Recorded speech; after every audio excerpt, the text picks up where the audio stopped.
할렐루야. 서로 샬롬 인사 나누시기 바랍니다. 샬롬. 샬롬. 오늘도 금요 성경 공부에 잘 오셨습니다. 지난주 암송구절 기억하십니까? 어디였죠? 사도행전 20장 24절이었습니다. 우리 한번 같이 낭송하겠습니다. 시작. 사도행전 20장 24절 말씀. 나의 달려갈 길과 주 예수께 받은 사명, 곧 하나님의 은혜의 복음 증거하는 일을 마치려 하면은 나의 생명을 조금도 귀한 것으로 여기지 아니하노라. 사도행전 20장 24절 말씀. 아주 긴 말씀인데 잘 암송해 오셨습니다. 다시 한번 낭송하겠습니다. 시작. 사도행전 20장 24절 말씀. 나의 달려갈 길과 주 예수께 받은 사명, 곧 하나님의 은혜의 복음 증거하는 일을 마치려 하면은 나의 생명을 조금도 귀한 것으로 여기지 아니하노라. 사도행전 20장 24절 말씀. 아멘. 우리 암송한 말씀에 나는 누구일까요? 나는 누구죠? 바울이죠. 바울이 이해한 복음, 바울이 깨달은 하나님의 복음은 어떤 복음이라고요? 하나님의 은혜의 복음. 인간이 구원을 받게 되는 것은 인간이 선행을 많이 해서나 구제를 많이 해서나 의로운 행위를 많이 쌓아두어서 구원받게 되는 것이 아니고 어떻게 구원받는다고요? 오직 하나님의 은혜로, 오직 믿음으로. 솔라 그라치아, 솔라 피데. 이게 종교 개혁가들의 신념이고 모토였습니다. 솔로 그라치아는 only by grace라는 뜻입니다. only by grace. 솔라 피데는 only by faith라는 뜻이에요. grace와 faith, 은혜와 믿음은 동전의 양면과 같습니다. 하나의 실체인데 그것을 하나님 쪽에서 바라보면 은혜가 되는 것이고 인간 편에서 바라보면 믿음이 되는 거죠. 인간은 어떻게 구원을 받는가? 율법을 준수해서나 또한 많은 공로를 쌓아서 구원받는 것이 아니라 전적으로 하나님의 은혜로, 전적으로 우리의 믿음으로 구원받게 된다. 솔라 그라치아, 솔라 피데. 라틴어지만 기억해 둘 만한 어구입니다. 오늘은 우리 교재 몇 과가 되죠?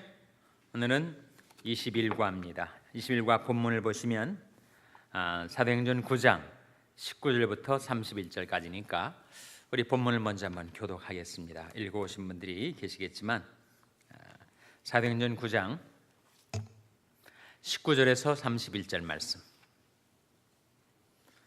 사도행전 9장 19절에서 31절 말씀.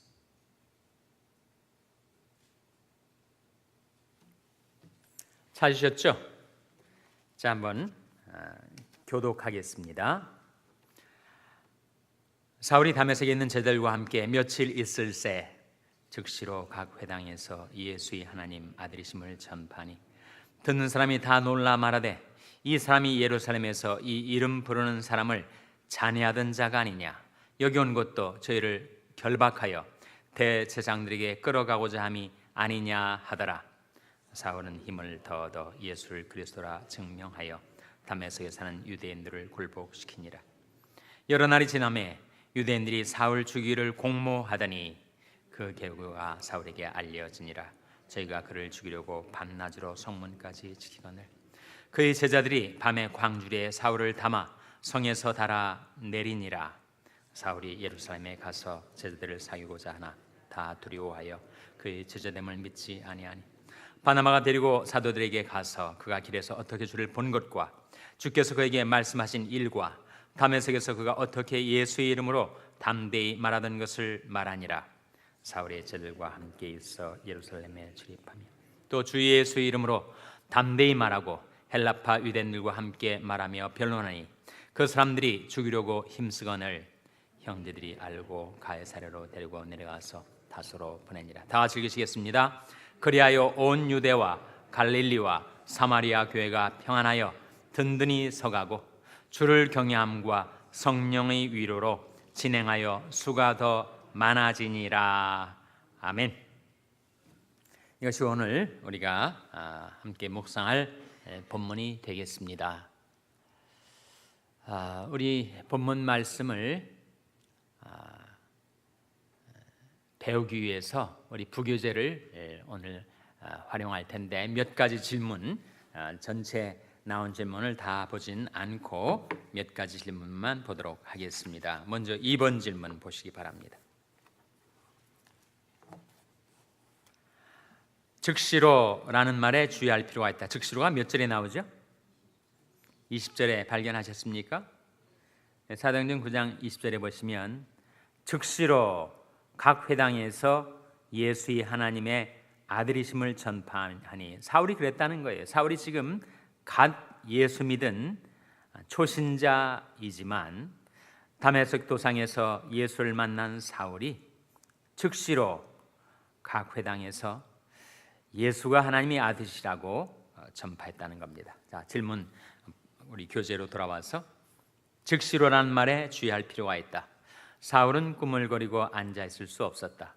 속이 답답해서 참을 수가 없었다. 그의 이러한 심정을 즉시라는 말이 잘 나타내고 있다. 사울처럼 우리에게도 예수님이 하나님의 아들이심을 즉시로 전하고 싶은 강력한 열정이 있는가?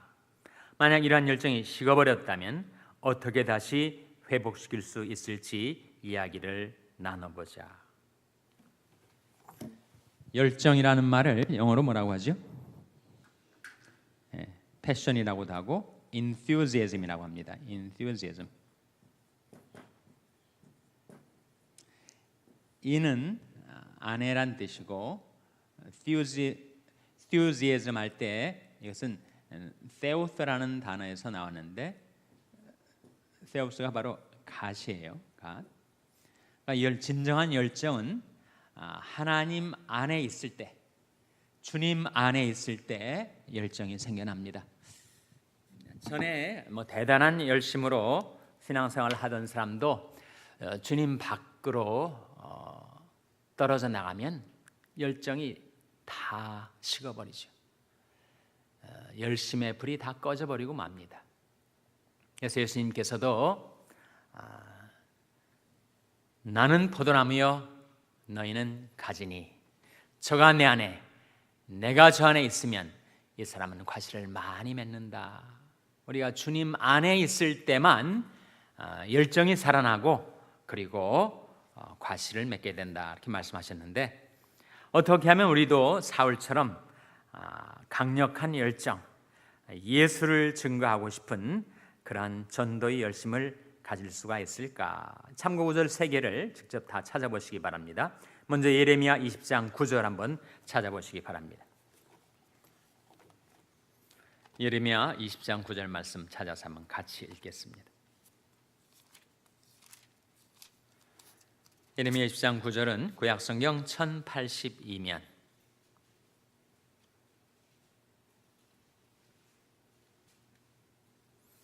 예레미야 20장 9절 말씀 찾으셨습니까? 같이 읽겠습니다. 시작. 내가 다시는 여호와를 선포하지 아니하며 그 이름으로 말하지 아니하리라 하면 나의 중심이 불 붙는 것 같아서 골수에 사무치니 답답하여 견딜 수 없나이다. 예레미야의 고백인데, 예레미야가 하나님 말씀을 전하다가 워낙 핍박을 많이 받게 되자 내가 다시는 여호와를 선포하지 않겠다, 그 이름으로 말하지 않겠다 결심을 했어요. 결심을 했는데 속에서 타오르는, 터져 나오는 것을 그가 꼭 눌러 참자니 오히려 견딜 수가 없이 답답하다. 내가 다시는 여호와를 선포하지 아니하며 그 이름으로 말하지 아니하리라 하면 나의 중심이 불 붙는 것 같아서 골수에 사무치니 답답하여 견딜 수 없나이다. 이것이 복음의 열정이죠. 정말 터져 나오는 주님을 향한 열망, 복음을 전파하고자 하는 열정을 예레미야 선지자가 보여주고 있습니다. 두 번째 말씀은 사도행전 4장 20절이죠. 찾아보시기 바랍니다. 사도행전 4장 20절 말씀. 찾으셨습니까? 금요성경 꿈에 나오신 분들은 성경을 부지런히 찾으시기 바랍니다. 사도행전 4장 20절 말씀 같이 읽겠습니다. 시작. 우리는 보고 들은 것을 말하지 아니할 수 없다 하니. 이거 누가 하는 말이에요? 바울입니까? 베드로가 하는 말이죠. 우리는 보고 들은 것을 말하지 아니할 수 없다. 그러니까 자기가 경험한 것, 자기가 체험한 것, 뼛속 깊이 자기가 경험한 것을 말하지 않고는 견딜 수가 없다라고 고백을 하고 있는데, 예레미야나 베드로나 그리고 이제 우리가 요한계시록 3장 19절에서 발견하게 되는 열심의 근원이 뭔가를 주목해 보시기 바랍니다. 세 번째 말씀은 요한계시록 3장 19절입니다. 찾아보시기 바랍니다.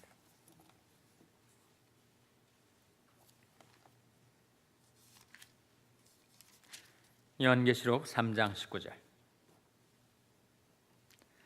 찾으셨습니까? 같이 읽겠습니다. 요한계시록 3장 19절입니다. 시작.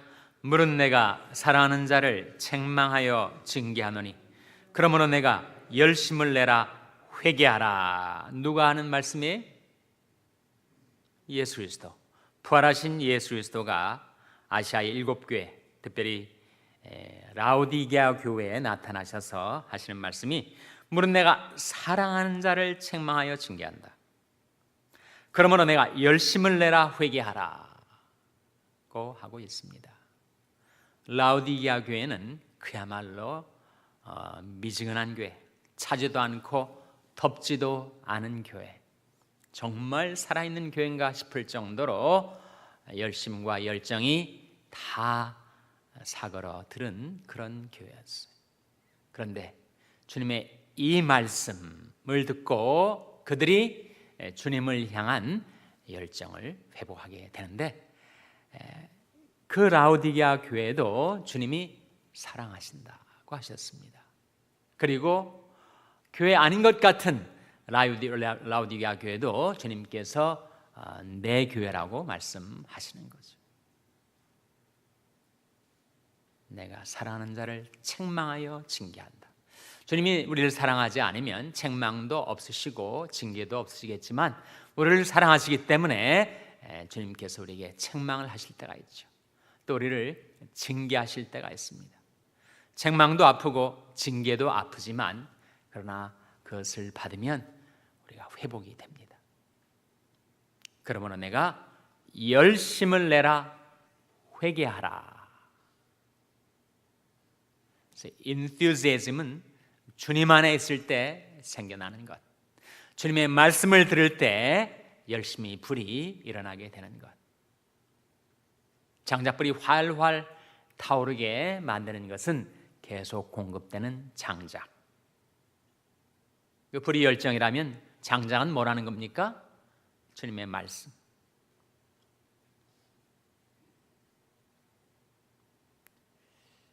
데이비드 로스라는 목사님이 있었어요. 지금도 살아계신 현존하신 분인데, 한국의 예수전도단을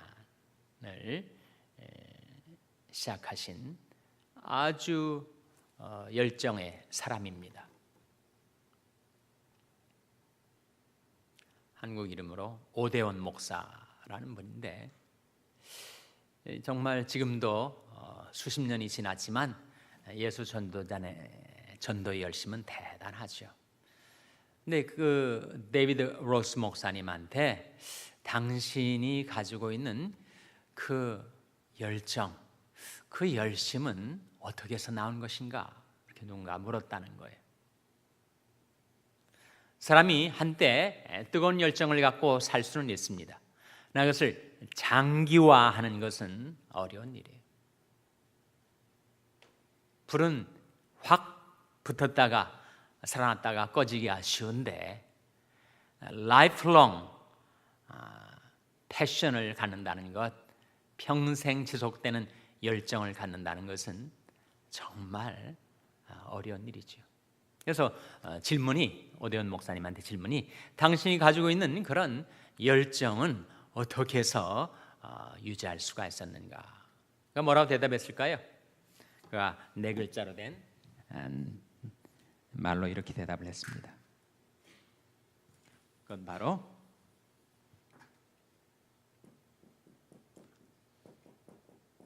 두 글자가 또 뭘까요? 말씀, 묵상이었어요. 말씀, 묵상. 계속해서 하나님의 말씀을 묵상하다 보니까 그 말씀이 자기 열정의 불에 계속해서 타오를 재료, 장작을 공급해 주니 그가 열정을 잃지 않고 열정의 불을 꺼뜨리지 않고 계속 주님을 섬길 수가 있었다. 특별히 기도에 전념하는 분들은 정말 남다른 열정을 갖게 됩니다. 그래서 기도하며 전도하며 살아가게 되는데, 탈났던 그 기도의 불이 지속적으로 타오르도록 하기 위해서는 계속 말씀이 공급이 필요해요. 그래야 우리는 정말 꺼지지 않는, 식지 않는 열정을 가슴에 품고 살아갈 수가 있다 하는 거죠. 그래서 예수님께서 라우디아 교회를 향하여 하신 말씀, 그러므로 내가 사랑하는 자를 책망하여 징계하노니 그러므로 내가 열심을 내라 회개하라. 주님의 말씀을 듣고 우리가 회개하고 열심을 내려 하면 주님의 말씀이 지속적으로 공급돼서 우리로 하여금 주님을 위한 열정의 불이 타오르게 된다 하는 거죠. 다음 질문으로 넘어가겠습니다. 3번 보시기 바랍니다. 얼마 전까지 예수 믿는 자들을 비판하던 사람이 어느 날 갑자기 할렐루야 하고 주님을 찬양하면서 증거하는 일을 목격한 일이 있는가? 이렇게 극적으로 회개하고 돌아온 사람은 모태신앙을 가진 자들보다 더 큰 충격과 영향을 끼치는 것을 볼 수 있다. 전도의 열매 또한 더 풍성하다. 사울이 갑자기 예수를 증거하자 회당에 모인 자들이 어떤 반응을 보였는가? 먼저 21절에서 어떤 반응을 보였죠? 오늘 본 말씀으로 돌아와서 사도행전 9장 20절에 21절에 뭐라고 반응을 보였습니까? 듣는 사람이 다 놀라 말하되 이 사람이 예루살렘에서 이 이름 부르는 사람을 찬양하던 자가 아니냐? 여기 온 것도 저희를 결박하여 대제사장들에게 끌어가고자 함이 아니냐 하더라. 사람들의 반응은 너무나도 의외, 충격적인 사건을 그들이 접하게 된 거였죠. 어떻게 예수를 믿는 자들을 잡아 죽이려 하던 사람이 그 예수를 증거하는 사람으로 이렇게 횟가닥 달라질 수가 있는가? 우리 신앙 중에 모태신앙이 있습니다. 모태신앙이 뭐라고요? 나는 전도도 못해, 기도도 못해. 모태신앙. 모태신앙하고 반대가 뭐죠?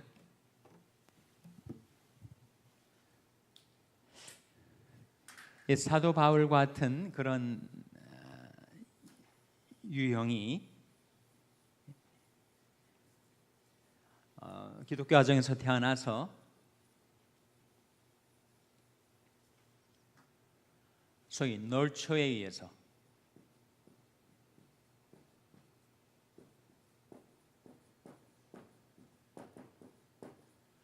널처란 말은 양육하다, 함양하다 그런 뜻이죠.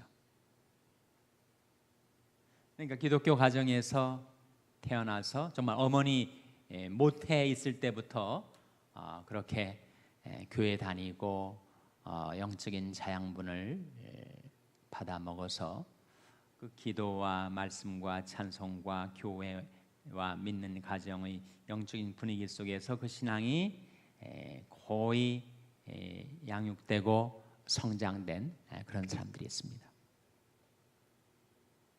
그런가 하면 정말 하나님도 없이 세상에 소망도 없이 살던 사람이 예수 그리스도를 만나서 회심, 이게 양육 혹은 함양이라면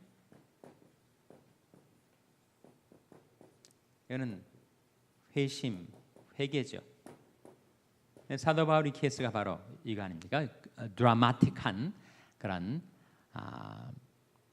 극적인 변화의 경험을 통해서 회심하는 사람들이 있습니다. 아마 여러분 가운데서도 모태신앙을 가진 사람들도 계실 거고, 또 청년 또는 장년의 이런 회심의 체험을 통해서 예수를 믿고 계신 분들도 있을 거예요.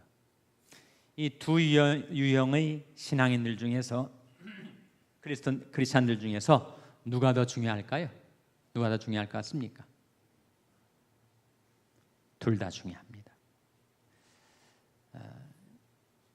사도 바울이 주님께서 자기를 사환과 증인으로 삼으셨다, 그렇게 고백을 한 적이 있거든요. 사환은 미니스터를 말합니다. 미니스터. 증인은 위트니스를 말해요.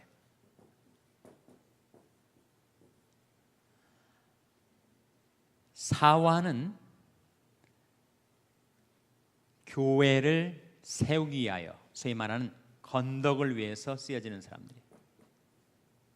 증인은 믿지 않는 불신자들의 전도를 위해서 쓰여지는 사람입니다. 누가 더 중요하겠어요? 둘 다 중요하죠.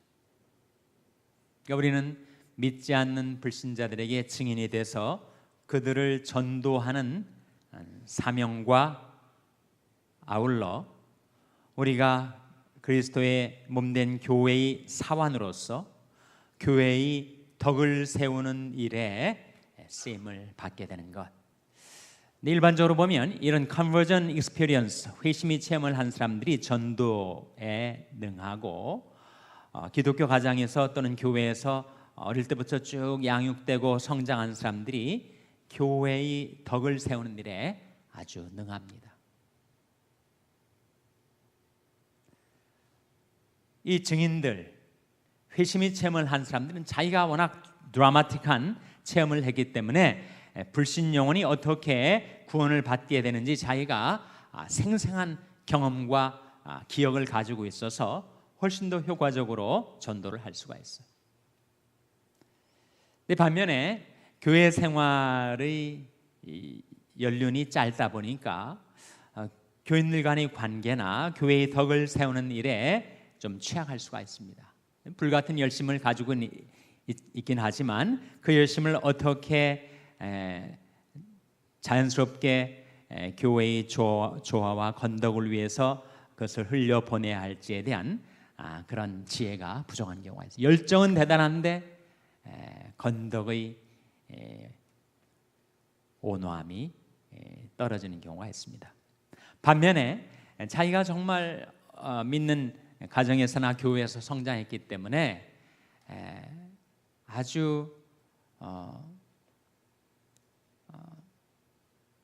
성숙된 신앙을 갖고 있긴 하지만 불신자들을 어떻게 그리스도에게로 인도하는가에 대해서 물론 자기도 모르는 사이 분명히 그러한 구원의 모멘트가 있었겠지만 그것을 기억도 못하는 경우도 있고 그것을 생생하게 체험한 경우가 아닐 경우에 전도를 하는데 참 약할 수가 있습니다. 나는 이 두 유형 중에 어느 유형에 가까운가? 그리고 내가 좀 더 잘할 수 있는 것이 무엇인가? 나는 증인이 되어서 불신 영혼들의 구원을 위해서 전도하는 일에 좀 더 치중할 것인가? 아니면 교회의 사환으로서 교회에 이미 믿은 자들의 신앙을 세우는 건덕의 일에 좀 더 힘써야 할 것인가?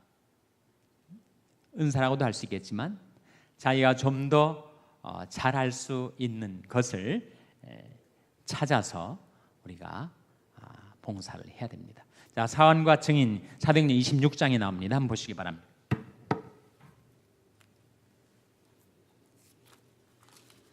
사도행전 26장 말씀.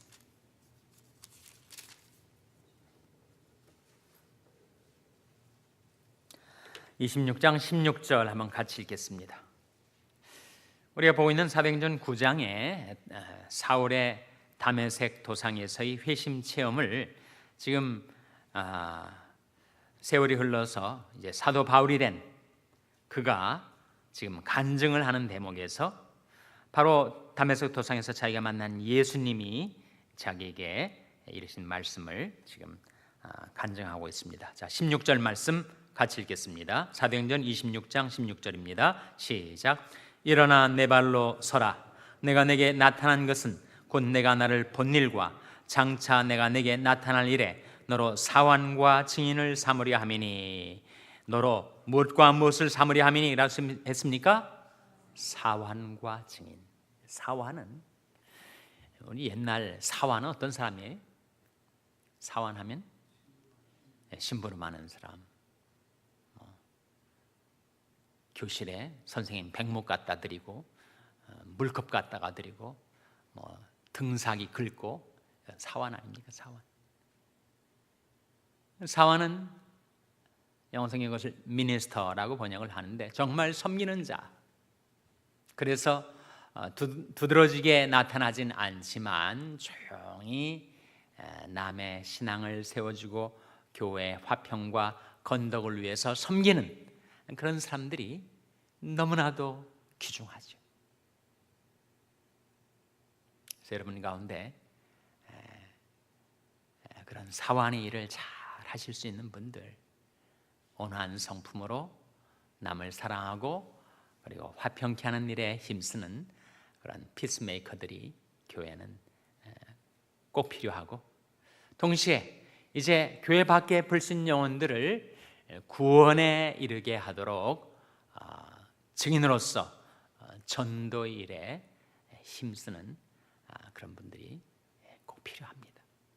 사도 바울에게는 그 사환과 증인의 사명을 주셨는데 아마 여러분 가운데서는 이 두 가지 사명을 함께 받은 분들도 계실 거예요.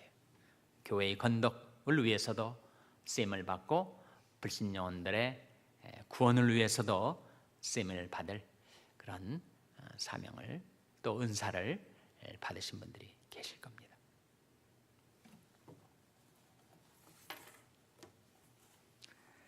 다음 질문 넘어가겠습니다. 7번 질문 보겠습니다. 7번. 예루살렘 지도자들과 사울 사이에 중간 역할을 한 사람이 바나바였다. 바나바는 사울이 여러 가지 점에서 은혜를 입은 훌륭한 지도자였다. 다음 구절을 가지고 이 사실을 확인해 보자. 우리는 지금 사도 바울하면 예수님 다음 가는 인물로 추앙을 하지만 사도 바울에게 영적인 선배가 있었어요. 멘토가 있었습니다. 아니, 바울에게 멘토가 예수님 말고 또 있었는가? 있었다는 거예요. 이 누구라는 겁니까? 바로 바나바다. 바나바. 27절 같이 보겠습니다. 사도행전 9장 27절. 9장 27절 말씀 같이 읽겠습니다. 시작. 바나바가 데리고 사도들에게 가서 그가 길에서 어떻게 주를 본 것과 주께서 그에게 말씀하신 일과 다메섹에서 그가 어떻게 예수의 이름으로 담대히 말하던 것을 말하니라.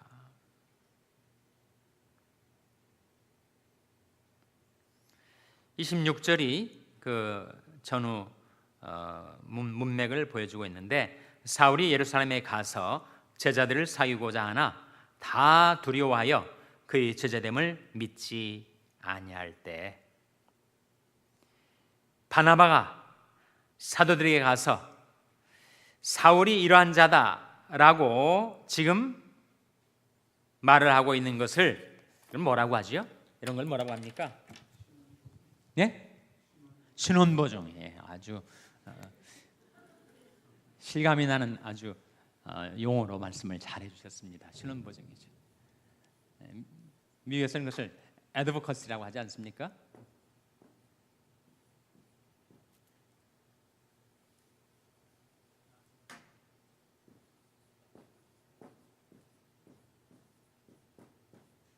애드보커시를 뭐라고 번역하죠? 근데 우리말로?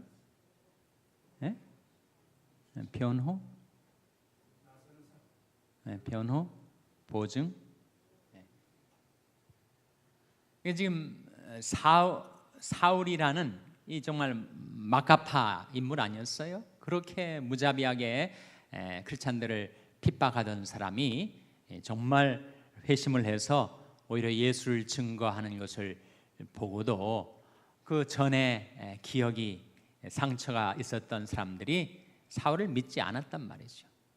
그때 바나바가 나서서 사울을 두둔하고 변호하고 신혼보증을 지금 해주고 있는 것입니다. 이 사이가 얼마나 중요한지. 이렇게 하는 사람을 뭐라고 하죠? 애드보키트라고 하지 않습니까? 애드보키트, 변호사를 애드보키트라고 말하기도 하죠. 근데 요즘 변호사들은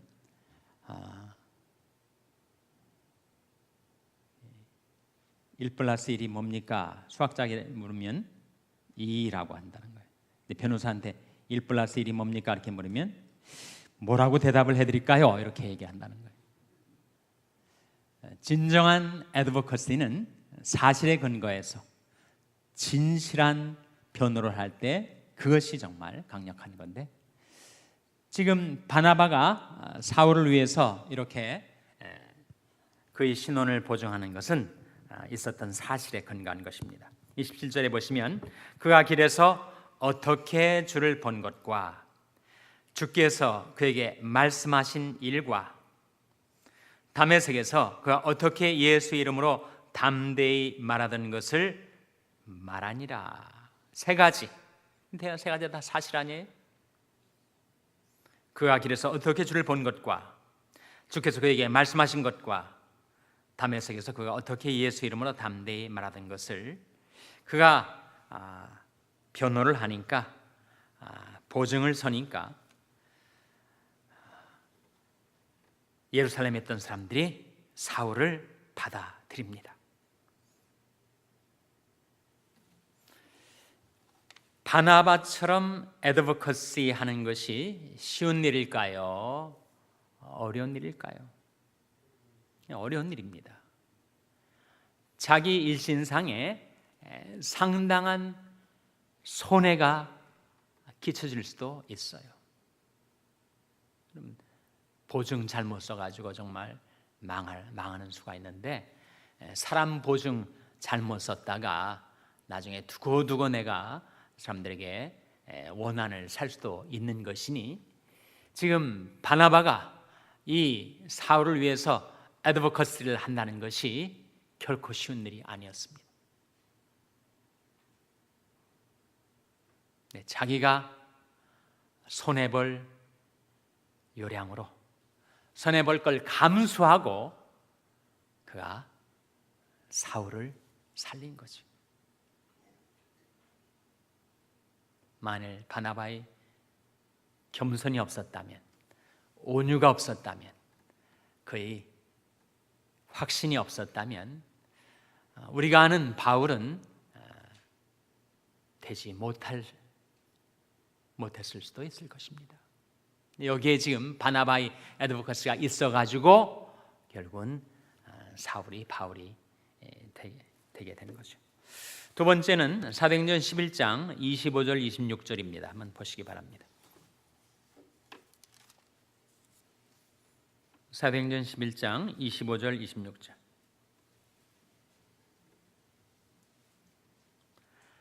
같이 읽겠습니다. 시작. 바나바가 사울을 찾으러 다소에 가서 만남에 안디옥에 데리고 와서 둘이 교회에 1년간 모여서 큰 무리를 가르쳤고, 제자들이 안디옥에서 비로소 그리스도인이라 일컬음을 받게 되었더라. 이게 누가 누구를 데리고 와요? 바나바가 사울을 데리고 옵니다. 어디로 데려왔죠? 안디옥 교회로. 그래서 둘이 모여서 큰 무리를 가르치게 되었고, 우리가 그리스도인이라고 불림을 받게 된 것이 어디에서부터 시작된 거라고요? 안디옥 교회에서. 안디옥 교회의 놀라운 붕의 역사, 예루살렘에 이어서 예루살렘 교회 다음으로 세계 선교의 기지가 되었던 안디옥 교회가 될 수가 있었던 것은 바나바 때문이었습니다. 특별히 바나바의 인격 때문이었죠. 그는 남에게 임한 하나님의 은혜를 보고 기뻐할 수 있는 사람, 자기가 없는 사람이었습니다. 8번 질문을 보시면, 우리가 바나바에게서 배울 수 있는 것은 자기보다 나은 사람이 나타날 때 그를 앞세우기를 좋아하는 온유하고 겸손한 인품이 소유자라는 점이다. 솔직히 말해 사도행전의 기록을 보면 바나바는 사울을 추천하고 그를 곁에서 도와주다가 조용히 무대 뒤로 사라진 인물이라 할 수 있다. 인격적인 면에서 바나바는 사울보다 훨씬 더 훌륭한 인물이었음이 틀림없다. 주의를 하는 데는 사울과 같은 주연도 필요하지만 바나바 같은 조연도 꼭 있어야 한다. 당신이 바나바 같은 위치에서 일을 해야 한다면 그것으로 만족하고 감사할 수 있겠는가? 정말 우리에게 다가오는 큰 도전입니다. 우리는 항상 주인공 되기를 원하고 내가 각광받는 것을 원하지, 내가 조연이 되거나 단지 어시스턴트 되는 것을 그리 달가워하지 않습니다. 바나바는 자기가 없는 사람, selfless, 정말 바나바가 있었기 때문에 사울이 바울이 될 수가 있었는데, 정말 바나바와 같은 사람이 드물죠. 내가 과연 바나바의 그런 인품과 역할을 감당할 수 있겠는가?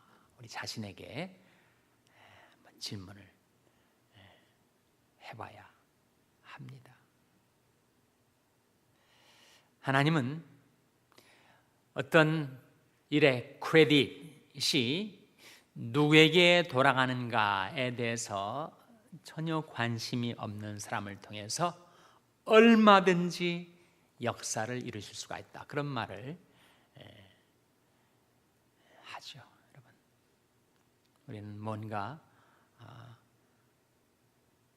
크고 좋은 일이 생겼을 때 누가 크레딧을 가져가는가에 관심이 많지만 그 크레딧이 누구에게 돌아가는가에 전혀 관심을 갖지 않고 살 수 있는 사람을 통해서 하나님은 놀라운 역사를 이루실 수가 있다 했는데, 바로 바나바 같은 사람이죠.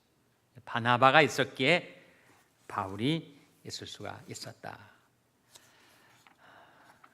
우리가 오늘은 여기까지 보도록 하겠습니다. 베드로에 관한 놀라운 기적과 같은 역사는 우리 다음 시간에 보도록 하겠고, 오늘은 사울의 회심 이후에 그가 어떻게 증인으로서 전도자로서 살아갔는가 하는 것과 사울을 사도 바울로 만드는 데 있어서 바나바가 끼쳤던 그 인격적인 감화, 그것이 무엇인가를 우리가 함께 생각해 보았습니다. 질문 있습니까? 질문 여기까지.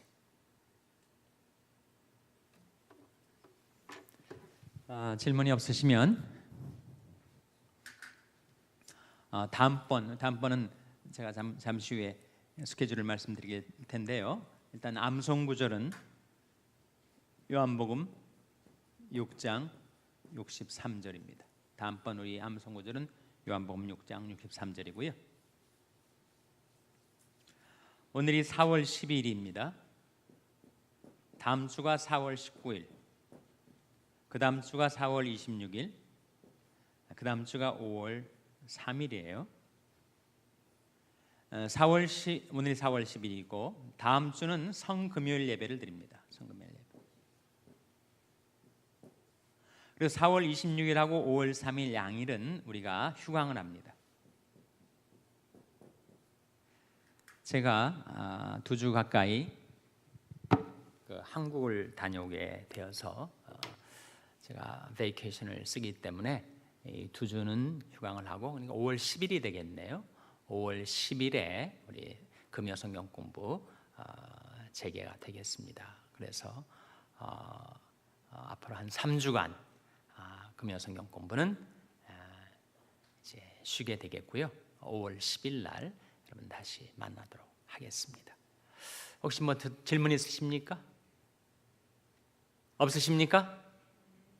기도하고 마치겠습니다. 하나님 아버지,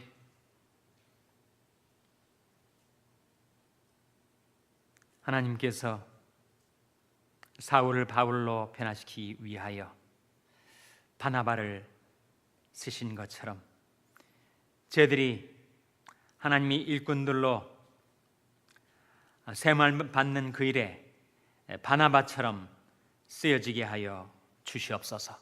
바나바의 그 선함과 겸손과 온유를 배우게 하여 주시옵소서.